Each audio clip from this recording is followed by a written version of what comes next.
Texas lawmakers are hearing public testimony on state Republicans' restrictive voting bill. The state House finally reached a quorum this weekend. More than 50 Democratic lawmakers had fled last month to stall the measure. They argue the proposal adds undue restrictions in voting, especially for people of color. In exchange for their return, the Texas House Sergeant at Arms has dropped the civil arrest warrants for the Democrats.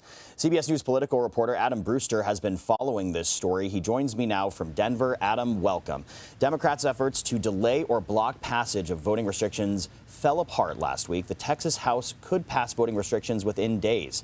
Where do Texas Democrats go from here? It appears their hands are pretty much tied now. Yeah, I think there will be a lot of eyes on Austin, Texas this afternoon to see how many are in the state capitol today when they go back into session a little later on. And then from there, you know, if there are a significant number who are back today, you may see more come back throughout the week since that quorum would be reestablished. And where they go from here really remains to be seen. You mentioned there is already testimony ongoing in the Texas House about an election bill. The House is moving forward with this. There's only about 2 weeks or so left in this special session. That is not a ton of time to get a bill passed. Something has already passed the Senate, but the House certainly still has work to go, and you see Republicans want to move quickly. This has been their top priority since coming back into special session in July, when quorum was broken in May. Governor Abbott immediately said that this was going to be their top priority in a special session. So they're moving ahead quickly, and it's not quite clear what tactics they'll be able to use. There are some tools, procedural tools within their disposal that they can deploy. We saw a Democratic senator a couple of weeks ago filibuster the bill for 15 hours. Shortly after she finished her filibuster, the Texas Senate passed its version of the bill along party lines. So we'll have to see how this week develops, but certainly fewer tools at their disposal for the Texas Democrats with a quorum being present. The bill's advancement is undoubtedly a blow to the Texas Democrats. 3 Texas Democrats issued a statement after returning to the state house last week. They said, quote, "We took the fight for voting rights to Washington, D.C. and brought national attention to this partisan push in our state to weaken ballot access. Our efforts were successful and served as the primary catalyst to push Congress to take on federal voter protection legislation," end quote. Adam, real talk here. Did strategy do anything to persuade Republicans to ease or drop voting restrictions, or did this just kind of drag out the inevitable?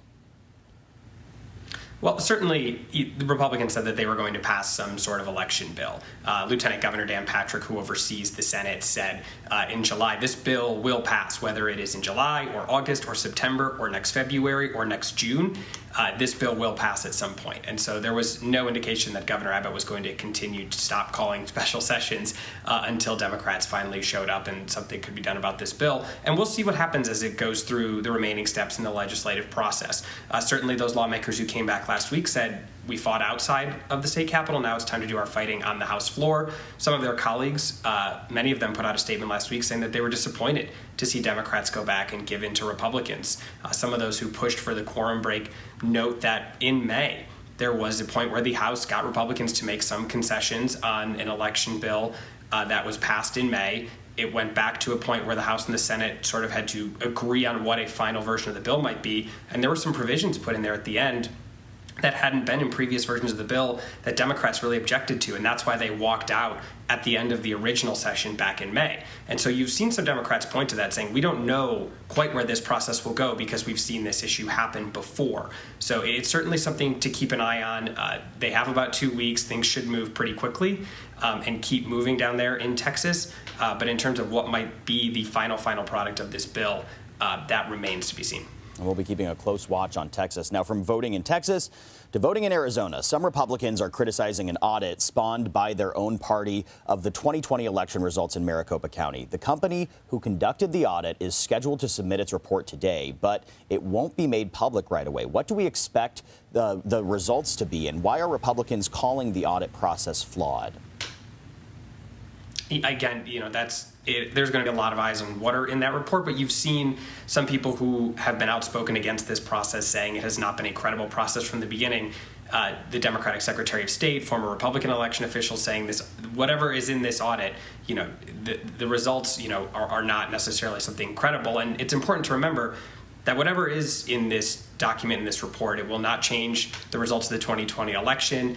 Arizona and Maricopa County already did multiple audits, standard audits using federally certified auditing firms after the election that affirmed the results that President Biden won the state. And then, you've seen Republicans speak out against this process. Just last week, the Maricopa County recorder, who is their top elections official, put out a letter to Republicans saying this has eroded the trust in our election system. This has not been a credible process. This is not something that's been done using standard procedures. The Maricopa County Board of Supervisors, which is dominated by Republicans 4-1, has frequently criticized the process. They're certainly upset, about the way that it has been handled and that they had to buy new voting machines because the Secretary of State said they couldn't continue to use the machines that the contractors used during this ballot review.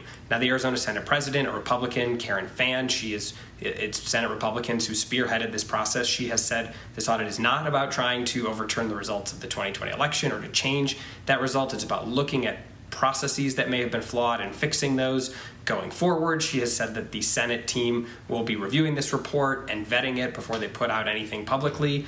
It's not clear quite how long that will take, but certainly it is something that a lot of people will be keeping an eye on. Enough audits to make your head spin. Adam Brewster, thank you for your time.